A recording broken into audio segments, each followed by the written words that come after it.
नमस्कार विद्यार्थी मित्रों, मैं गोविंद जागृति। आज हम स्टैंडर्ड 8 का पाठ दूसरा कच्छ की से आगे बढ़ाएंगे। पार्ट 1 में हमने कई शहरों के बारे में जानकारी प्राप्त की, जैसे कि कंडला, गांधीधाम, भचाऊ आदि। अब हम आगे बढ़ते हैं। नलिया से 1 घंटे की यात्रा करने के बाद नारायण सरोवर अति प्राचीन पौराणिक धार्मिक स्थान आता है। इस स्थान को रामायण काल का माना जाता है। वहाँ कोटेश्वर नामक दर्शनीय मंदिर है, जहाँ से रावण गुजरा था। यह पूरे भारत का प्राचीन स्थान माना जाता है। सूर्योदय और सूर्यास्त दर्शन यहाँ का बड़ा आकर्षण है। नारायण सरोवर कच्छ का एक धार्मिक स्थल है। कहा जाता है कि पहले के ज़माने में ऋषि मुनि यहाँ सवेरे स्नान करने आते थे, इसीलिए यह बड़ा पवित्र स्थान माना जाता है। कोटेश्वर वहाँ एक बहुत ही प्राचीन भगवान शंकर का मंदिर है, शिव मंदिर है, और उसका नाता रावण से जोड़ते हैं कि रावण भगवान शंकर को हिमालय से अपने लंका में ले जाना चाहता था।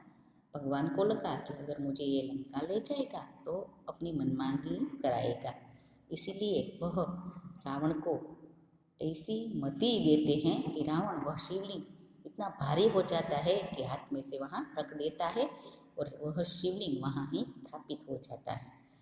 तो ऐसी कुछ कथा कोटेश्वर की है।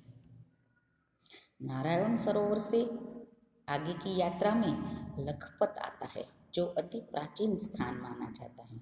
गुरु नानक की चरण रज से पावन इस भूमि पर गुरुद्वारा है।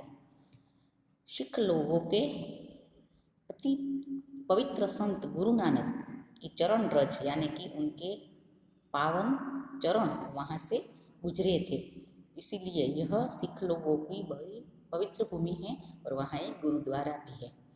एक समय का समृद्ध शहर आज जीर्णावस्था में होते हुए भी दर्शनीय है। जीर्णावस्था यानी कि नाम शेष होने वाला है। एक समय में यह बड़ा समृद्ध शहर था, लेकिन आज कुछ टूट चुका है। यहाँ एक किला है, उसकी बगल में पांद्रो खनिज संपत्ति के लिए प्रसिद्ध है। बगल में यानी कि बाजू में। साथ ही विद्युत निर्माण का यह केंद्र है। लखपत से मध्य कच्छ की ओर बढ़ते पर हाजी पीर मुसलमानों के लिए श्रद्धा का केंद्र आता है। यहाँ पीर की मजार है। रेगिस्तान की झांकी यहीं से होती है। रास्ते में माता का मठ नामक धार्मिक स्थान आता है। यहाँ नवरात्रि के पर्व पर लोग पदयात्रा करते हुए श्रद्धा भाव से दर्शनार्थ आते हैं। माता का मठ है, वहाँ माँ आशापुरा का मंदिर है और कच्छ की वह देव देवी मानी जाती है, आराध्य देवी माने जाते हैं। आगे नखत्राणा प्राकृतिक नज़ारों का केंद्र रहा है। रास्ते में चक्षपुरेश्वर मंदिर, भांडाई जैसे मनोहारी प्राचीन स्थान हैं।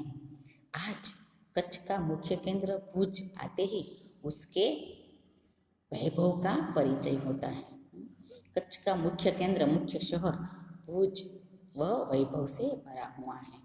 आईना महल, प्राग महल, टावर, स्वामीनारायण मंदिर, हिल गार्डन, हमीरसर तालाब, भुजिया पहाड़, लोक संग्रहालय, विश्वविद्यालय आदि के दर्शन करते हम आनंद ले सकते हैं। सन 2001 के भूचाल ने इसे खंडित किया। 2001 में जो भयंकर भूकंप आया था उसमें कच्छ नष्ट हो गया था, फिर भी लोगों ने उसे नए स्वरूप में पुनः निर्माण करके और सुंदर शहर बना दिया है। खंडित हुए ये सब स्थल जैसे कि प्राग महल, आईना महल, स्वामीनारायण मंदिर, उसकी मरम्मत करके, उसका पुनरुद्धार करके लोगों ने उसे और भी सुंदर बना दिया है। भुज की उत्तर दिशा की ओर खावड़ा में काला डूंगर है। पहाड़ पर चढ़कर रेगिस्तान की झांकी करना एक अनूठा अनुभव है। अनूठा यानी कि अजीब सा। सरकार एवं दर्शनीय जनता द्वारा रणोत्सव का आयोजन होता है। देश भर से लोग यहाँ आते हैं। सफ़ेद रेगिस्तान को देखना एक आनंददायी घटना है।